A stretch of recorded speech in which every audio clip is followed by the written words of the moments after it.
सभी दोस्तों से नमस्ते। हमारे कुसुम लोकगीत चैनल पे आप लोगों का स्वागत है। सुनैना ऑफिशियल चैनल पे आप लोगों का स्वागत है। कुसुम ऑफिशियल चैनल पे आप लोगों का स्वागत है। 3 चैनल बना है, तीनों चैनल पे आप लोगों का स्वागत है। लाइव सब्सक्राइब कमेंट करी, सपोर्ट करी। देखिए बहुत प्यारा सा एक देवी मैया के गीत है। देवी माई के गीत सुनावत है ऐसे दोस्तों की माई इनके घरे आई हैं, तो इसलिए माई के गीत जरूरी गाओ। देवी मैया के गीत बहुत प्यारा गीत है। बहुत प्यारा गीत है। गीत अच्छी लगे तो कमेंट में जरूर बताइए। आइए गीत के सुनाती हूँ।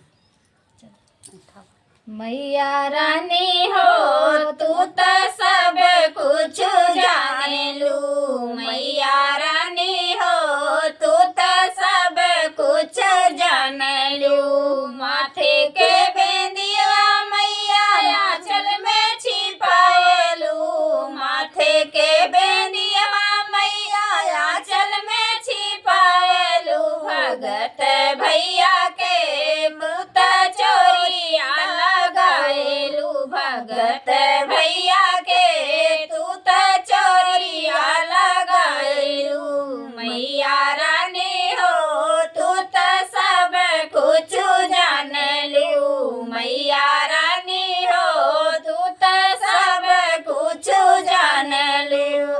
काने के कुंडल मैया आंचल में छिपाएलू।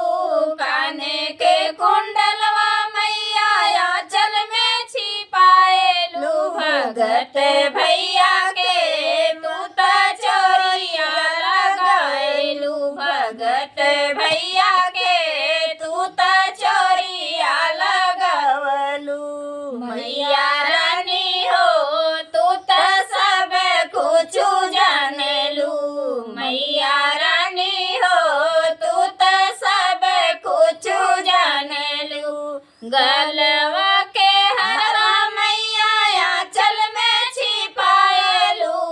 गलवा के हरवा मैया आंचल में छिपाएलू। भगत भैया के तू तो चोरिया लगाएलू। भगत भैया के तू तो चोरिया लगाएलू। मैया रानी हो तू तो सब कुछ जानलू। मैया रानी हो तू तो सब कुछ जानलू। हाथे के कंगनवा मैया आंचल में छिपाएलू। हाथे के कंगनवा मैया आंचल में छिपाएलू। भगत भैया के तू तो चोरिया लगावलू। भगत भैया के तू तो चोरिया लगावलू। मैया रानी हो तू तो सब कुछ जानलू।